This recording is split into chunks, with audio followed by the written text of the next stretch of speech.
Assalamualaikum warahmatullahi wabarakatuh. Selamat bergabung kembali dengan podcast Dunia yang Dilipat bersama saya Pak Siregar dan Profesor Dr. Yasraf Amir Priang. Sehat Pak Yasraf? Alhamdulillah. Alhamdulillah. Oke.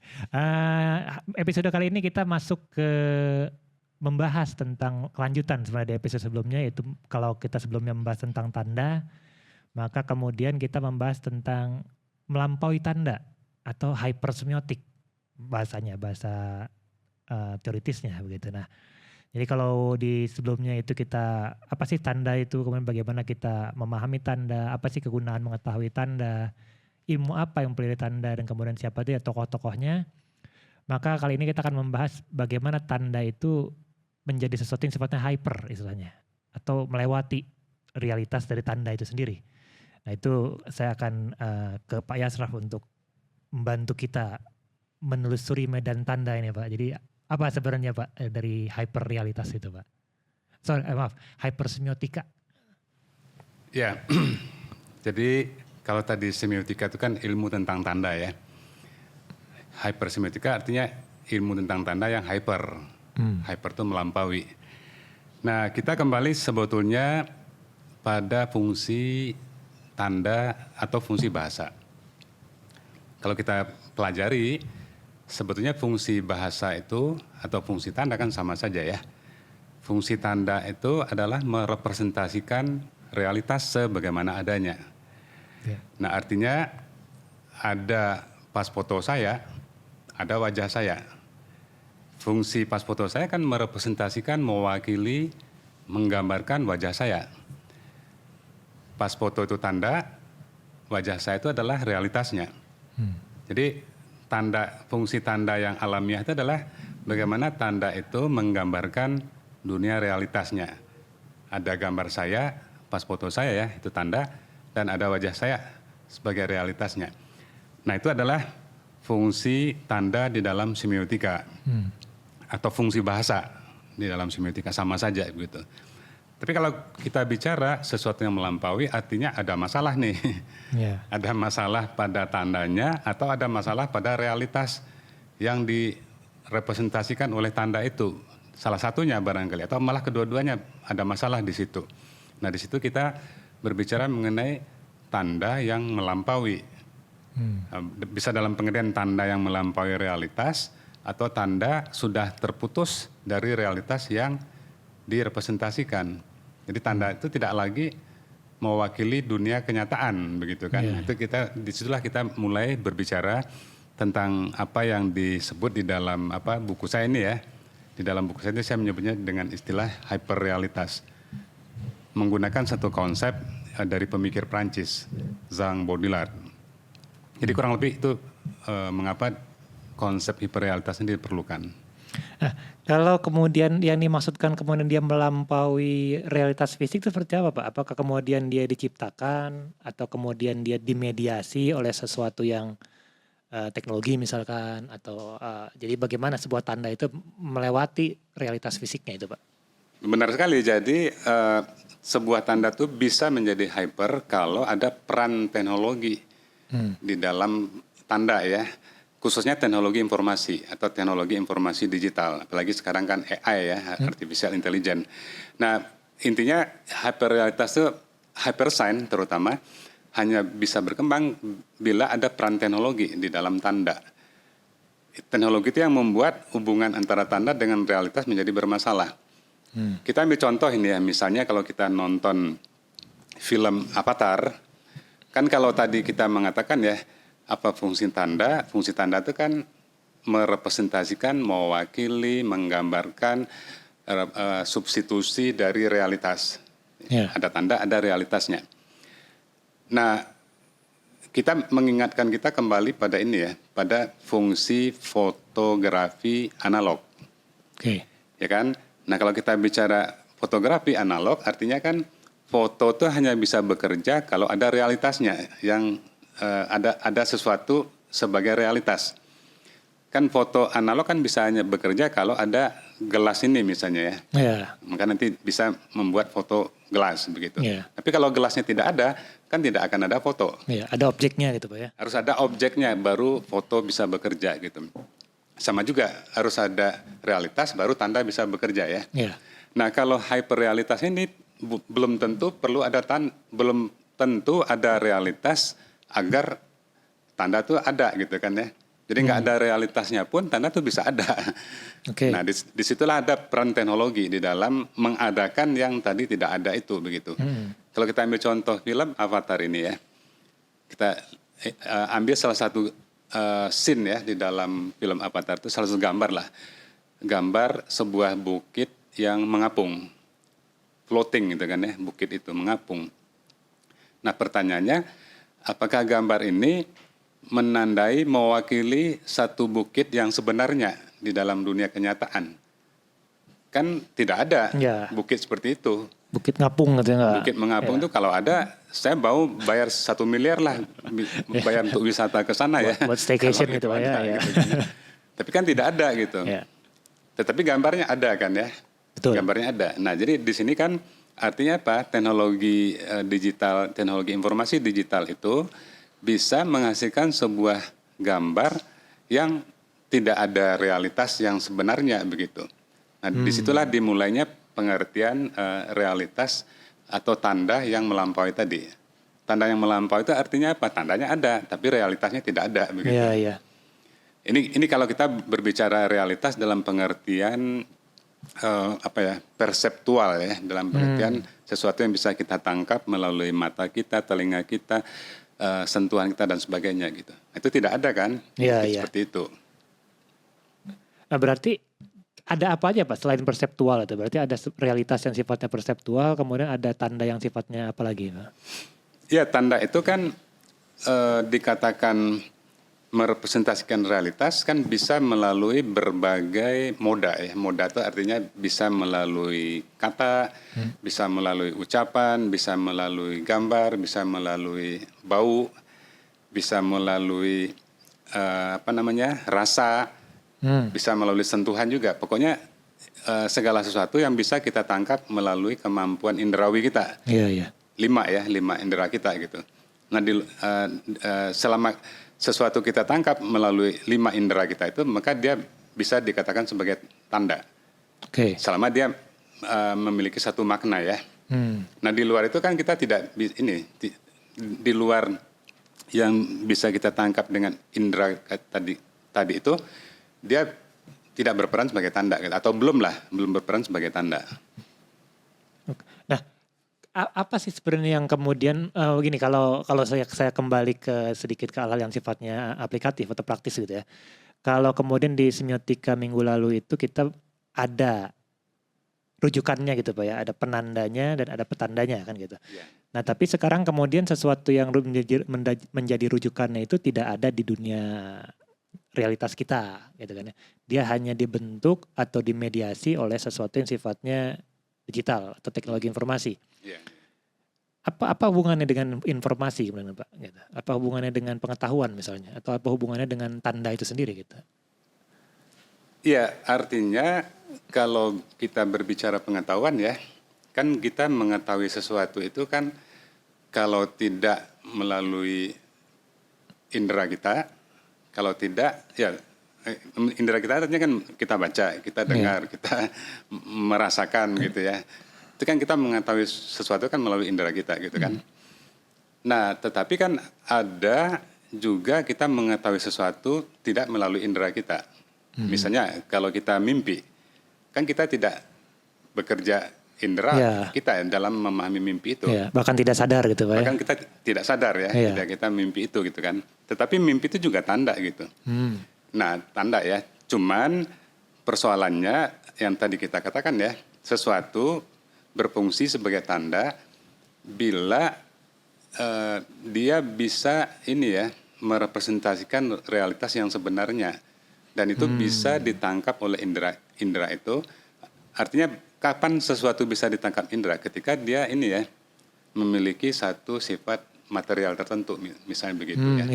Misalnya begini, gambar Mr. Bean itu ya, gambar Mr. Bean yang ada di depan kita ini, itu kan gambar, ya kan?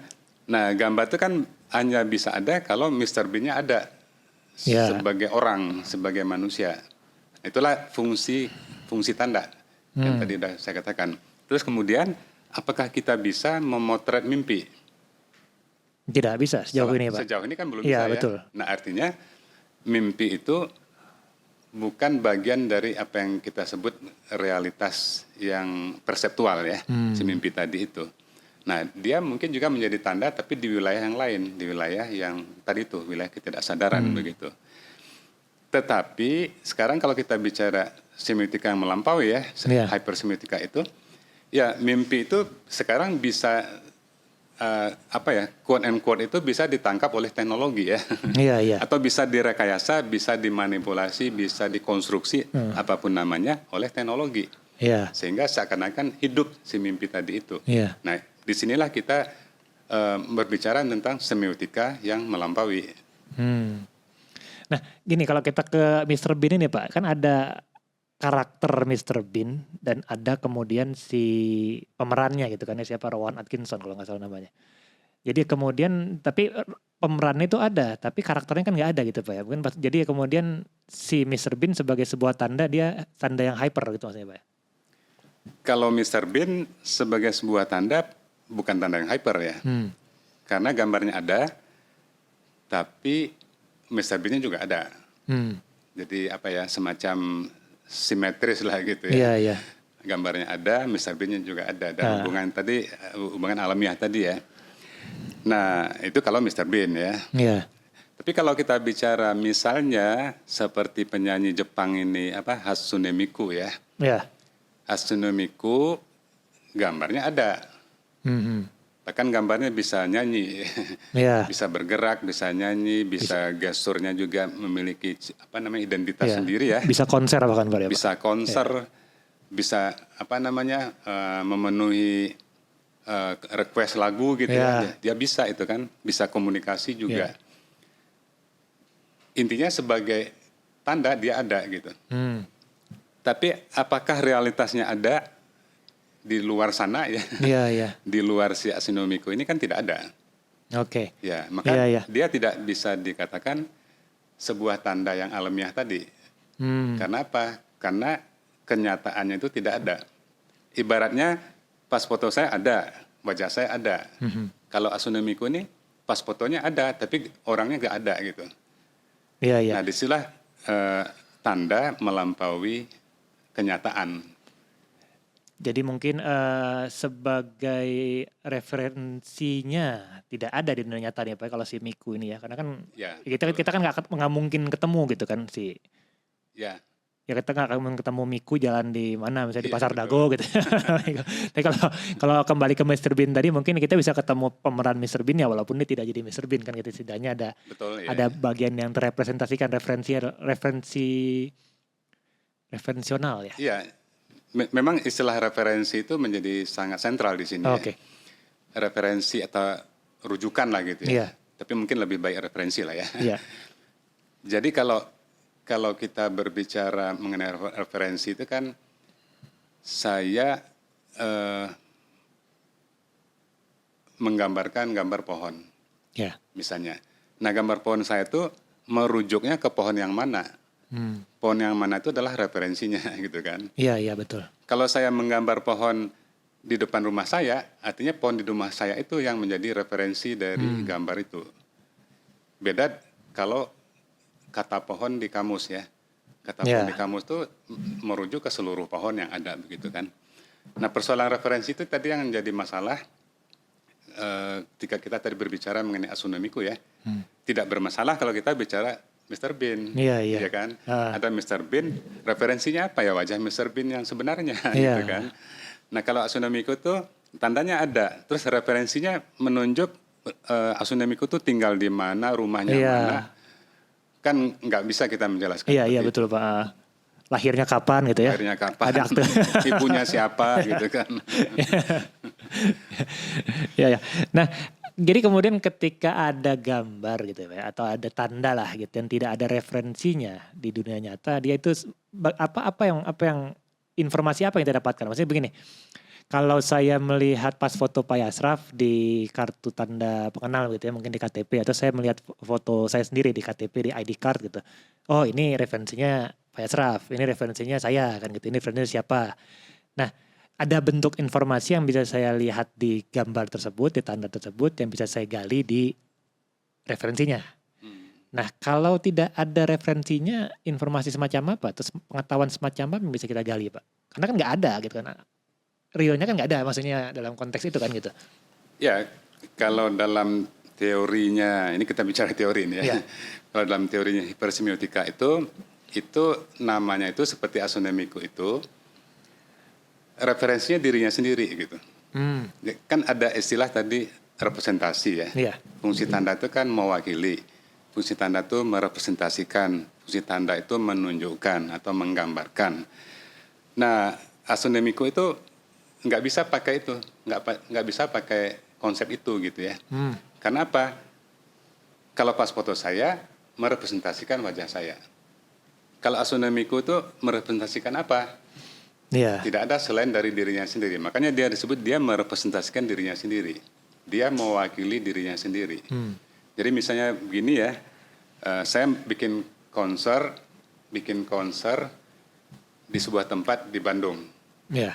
Nah, kemudian saya videokan. Kemudian saya putar di Surabaya. Video yang ada di Surabaya itu kan adalah representasi dari konser saya yang ada di sebuah stadion di Bandung ya. Iya. Nah, kalau asonemiku konser di New York. Kemudian dia konser diputar di mana kita akses misalnya dari Jepang, dari Tokyo atau dari Jakarta. Apakah yang di Jakarta itu representasi dari yang Tokyo atau yang dari New York? Enggak juga. Iya, karena kemudian ya tidak ada kan gitu maksudnya. Tidak ada, karena dia tidak ada dalam dunia nyata. Ya. Kalau dalam konteks yang lain gimana Pak? Misalnya dalam konteks apa yang sering saya dengar, misalnya ada kata hoax sekarang gitu kan ya, hoax gitu. Itu gimana itu Pak? Apakah kemudian ada realitas? Kalau gini, kalau sederhananya hoax itu kan sesuatu yang tidak benar kan gitu, tapi diinformasikan sebagai kebenaran kan gitu, sebagai informasi lah bukan kebenaran gitu ya. Berarti hoax itu sendiri kalau orang percaya dengan hoaxnya, kalau orang menerima hoax itu sebagai informasi, dia sebenarnya termakan oleh hypersemiotik atau? Betul ya. Cuman nanti kan kita harus membicarakan dulu ini ya, yang bukan hoax ya. Nah, di situ kita berbicara mengenai tanda yang sebenarnya. Tanda yang sebenar itu adalah tanda yang benar-benar merepresentasikan realitas, begitu ya. Kalau kita ambil contoh misalnya ya, di sini ada sebuah foto pada waktu terjadinya teror di WTC ya, di Manhattan. 9/11 kan, Pak. Ya, ini gambarnya. Nah, gambar ini dikatakan tanda yang sebenarnya karena apa? Tidak ada mengurangi dan menambahkan dari peristiwanya ya. Jadi sering dikatakan gambar cermin dari realitasnya. Tidak ada yang tambahkan, tidak ada yang dikurangi. Nah, beda dengan ini. Jadi yang tadi foto teror tadi itu antara foto dengan kenyataannya itu more or less sama begitu kan ya.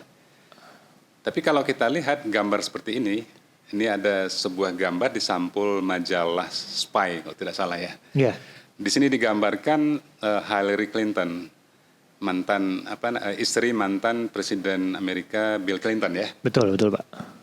Di sini digambarkan Hillary Clinton itu seperti itu ya, ketawa, senyum dengan pakaian tipikal pakaian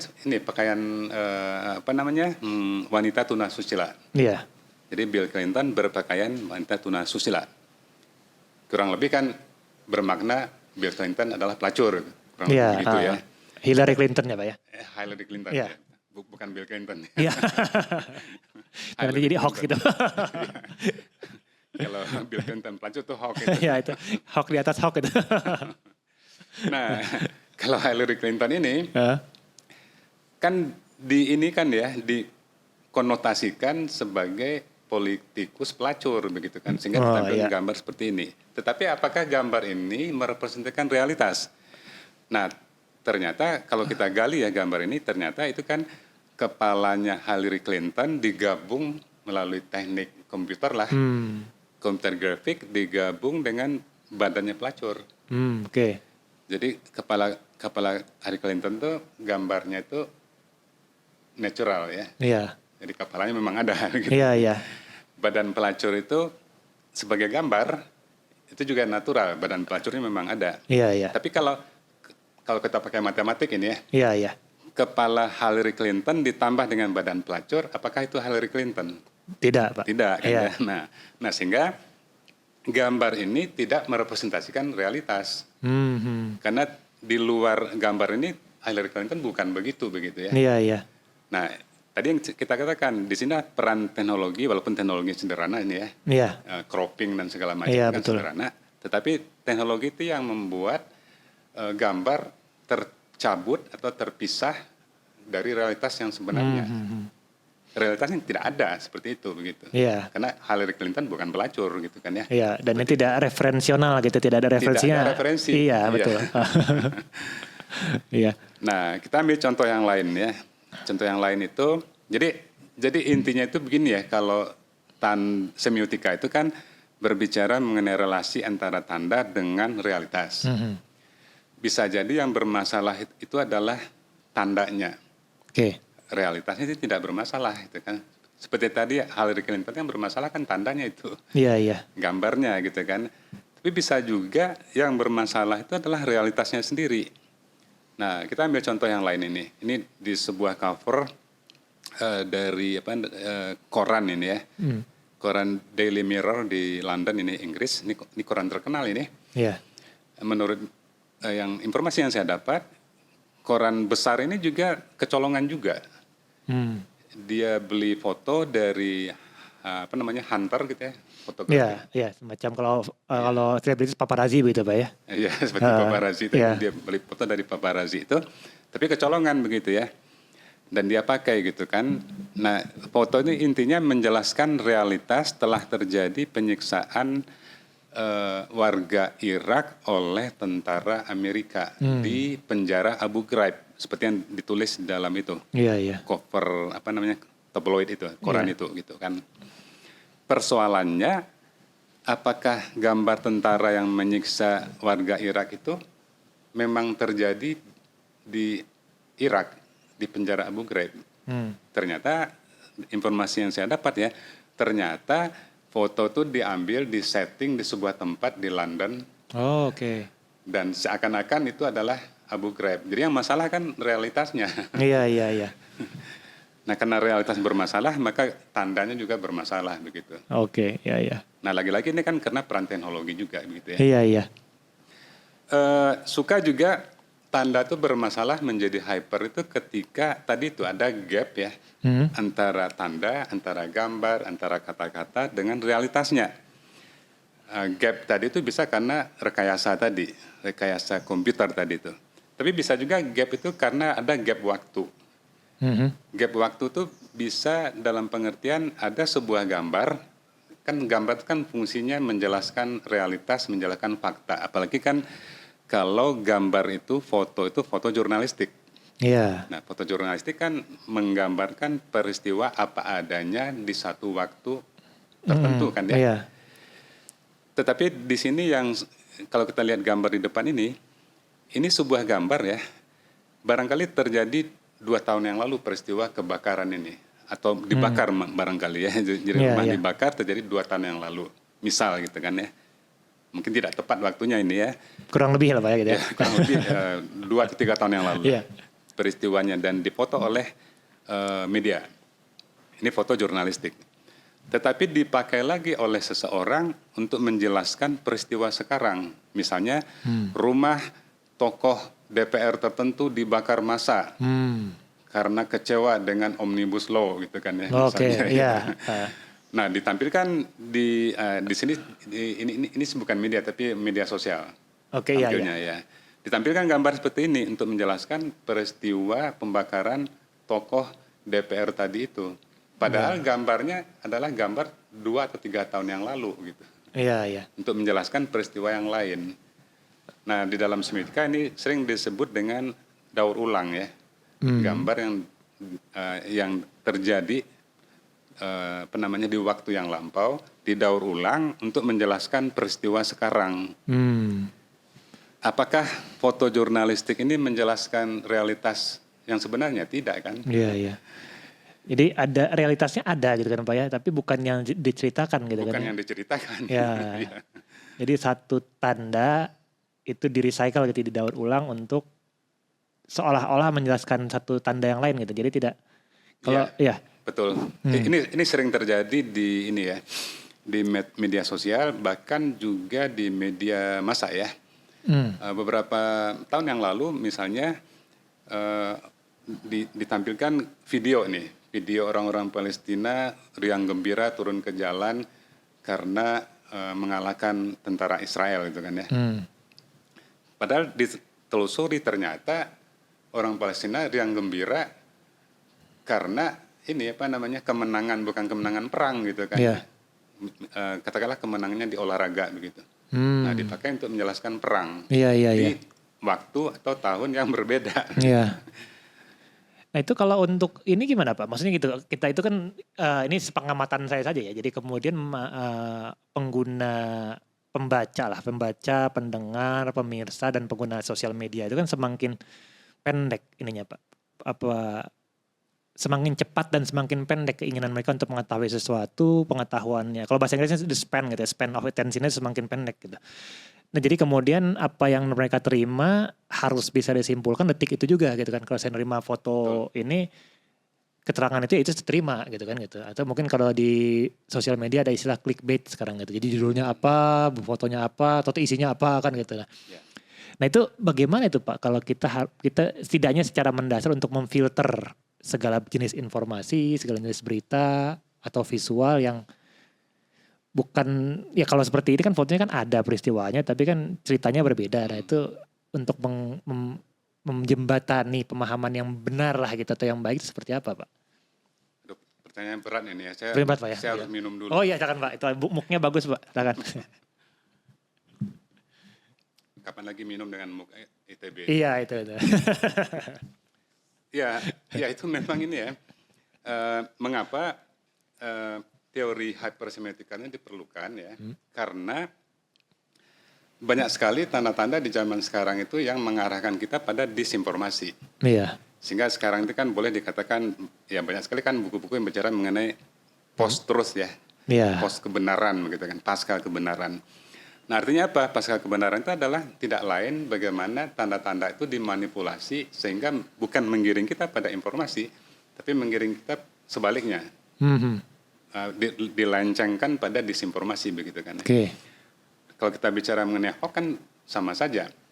Bagaimana gambar atau kata-kata dimanipulasi ya melalui teknik komputer yang sekarang tersedia, banyak sekali kan software-software untuk itu. Nah gambar-gambar dimanipulasi seakan-akan itu adalah kebenaran. Padahal kan tidak seperti yang digambarkan seperti itu ya. Nah disitulah teori hipersemiotika ini menjadi penting ya, karena di dalam buku ini saya mencoba menggambarkan tipe-tipenya ya. Oh ada tipe-tipenya Pak ya? Hypersign itu setidak-tidaknya ada 5 tuh.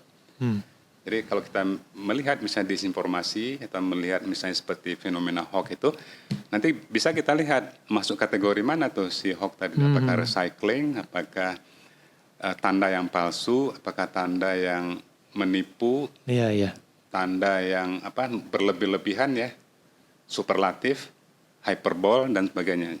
Di sini ada inilah semacam konsep-konsep yang bisa untuk digunakan untuk memahami tanda-tanda ini ya, yang berseliweran tetapi mengajak kita, menggiring kita pada disinformasi. Ya siap. Jadi banyak sebenarnya. Saya yakin sebenarnya kita masih bisa membahas tentang informasi dan disinformasi, tapi itu mungkin episode berbeda nanti gitu ya. Tapi kemudian mudah-mudahan di episode yang singkat ini penjelasan dari Pak Yasraf bisa menjelaskan bahwa kemudian tanda itu ada realitasnya sebagai sebuah tanda, tapi ternyata tanda itu juga ada yang tidak berdasarkan realitas atau mungkin realitasnya berbeda, tidak pada realitas fisik yang kita hidupi sekarang gitu. Dan mungkin silakan nanti teman-teman untuk jika tertarik bisa dikaji dan dibaca di buku Pak Yasraf, Semiotika dan Hypersemiotika, Kode, Gaya, dan Matinya Makna. Ini diterbitkan oleh penerbit Cantrik, ada Facebook, ada Twitter atau X sekarang, dan ada Instagram, Cantrik Pustaka. Dan kemudian mereka juga punya website www.cantikpustaka.com. Gitu. Mungkin sekian dulu untuk episode kali ini. Terima kasih Pak Ashraf. Terima kasih, sama-sama. Dan kemudian salam sejahtera untuk Anda semua. Semoga selalu sehat terus dan selalu berbahagia. Saya Pak Siregar. Assalamualaikum warahmatullahi wabarakatuh.